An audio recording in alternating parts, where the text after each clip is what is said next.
Hi hello అండి, welcome back to my channel Fatima's kitchen flavours అండి.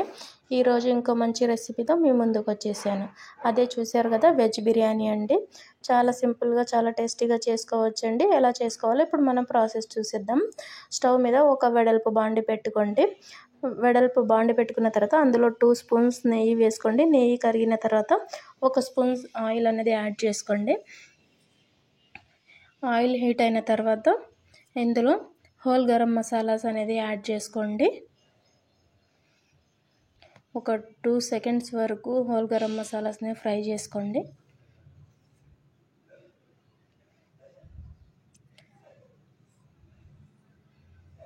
Fry చేసుకున్న తర్వాత ఇందులో ఒక 2 నుంచి 3 వరకు పచ్చిమిర్చి, ఒక చిన్న ఉల్లిపాయ సన్నగా పొడవుగా కట్ చేసుకొని వేసుకోండి. వేసుకొని ఒకసారి కలిపేసి మూత వేసి చక్కగా మగ్గనివ్వండి. వీటిని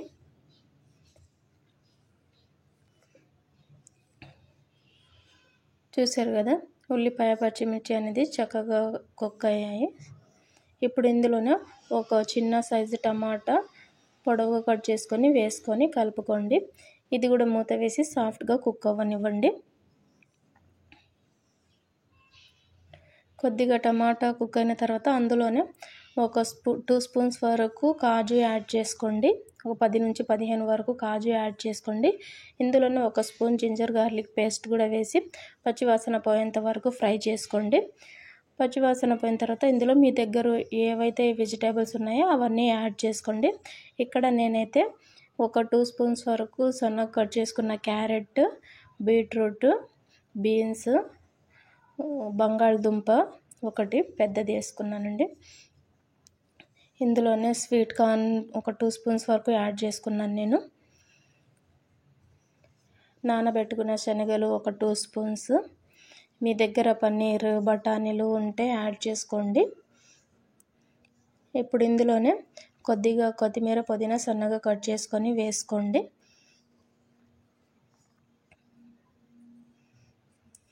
వేసుకున్న తర్వాత బాగా కలపండి. కలుపుకున్న తర్వాత మూత వేసి సాఫ్ట్గా కుక్ అవ్వనివ్వండి. మూత వేస్తే ఏంటంటే తొందరగా సాఫ్ట్గా కుక్ అవుతాయి. కాకపోతే ఫ్లేమ్ని హైలో పెట్టొద్దండి, మాడిపోతాయి. మీడియం టు లో ఫ్లేమ్లో పెట్టుకొని సాఫ్ట్గా కుక్ చేసుకోండి. 5 to 8 మినిట్స్.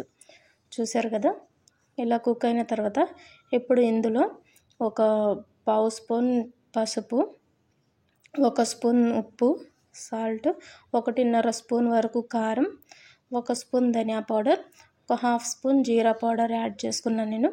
కొద్దిగా పెరుగు, ఒక 2 స్పూన్స్ వరకు పెరుగు యాడ్ చేసుకొని బాగా కలుపుకోండి.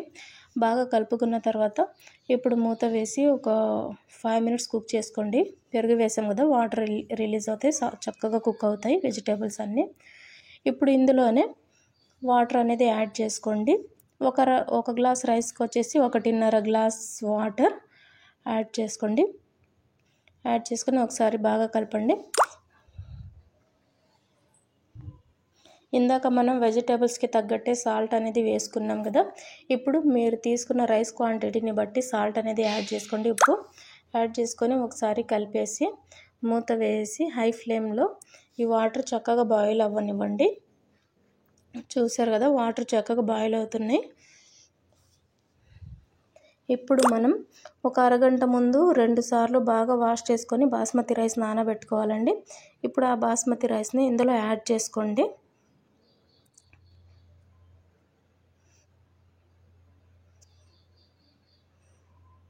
బాస్మతి రైస్ యాడ్ చేసుకున్న తర్వాత చక్కగా కలిపేసి మూత వేసి ఒక 5 to 8 మినిట్స్ పెట్టండి. కొద్దిగా వాటర్ ఉంటాయి, రైస్ అనేది పైకి వచ్చిద్ది. చూసారు కదా, ఇలా ఉన్నప్పుడు ఫ్లేమ్ని మీడియంలో పెట్టి ఇంకో 5 మినిట్స్ పెట్టండి. ఒకసారి కలిపేసి మూత వేసి ఇంకో 5 మినిట్స్ పెట్టండి మీడియం ఫ్లేమ్లో. తర్వాత వాటర్ అన్నీ ఇంకిపోతాయి, కొంచెం తడిగా మాత్రమే ఉంటుందండి రైస్ అనేది. ఇప్పుడు చూసారు కదా, వాటర్ అన్నీ ఇంకిపోయాయి. ఈ రైస్ని ఈక్వల్గా చేసుకొని సమానంగా వేసుకొని ఇందులోనే కొద్దిగా కట్ చేసుకున్న కొత్తిమీర, పుదీనా, కొద్దిగా బిర్యానీ మసాలా, 1 స్పూన్ నెయ్యి యాడ్ చేసుకోండి.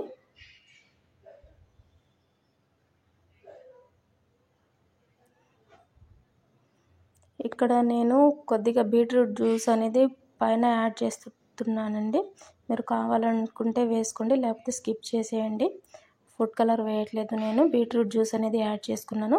ఇప్పుడు పైన మూత వేసి 5 మినిట్స్ దమ్కి వదిలేసేయండి, లో ఫ్లేమ్లో పెట్టేసి. ఆఫ్టర్ 5 మినిట్స్ తర్వాత మూత తీసి చూస్తే చక్కగా కుక్ అయి ఉంటుందండి రైస్ అనేది. చూసారా, చక్కగా దమ్ అయింది. అంతేనండి, చాలా సింపుల్గా చేసుకోవచ్చు వెజ్ బిర్యానీ అనేది. ఓ 10 మినిట్స్ తర్వాత సర్వ్ చేసుకోండి, అంతేనండి. Thanks for watching my video అండి. Bye bye.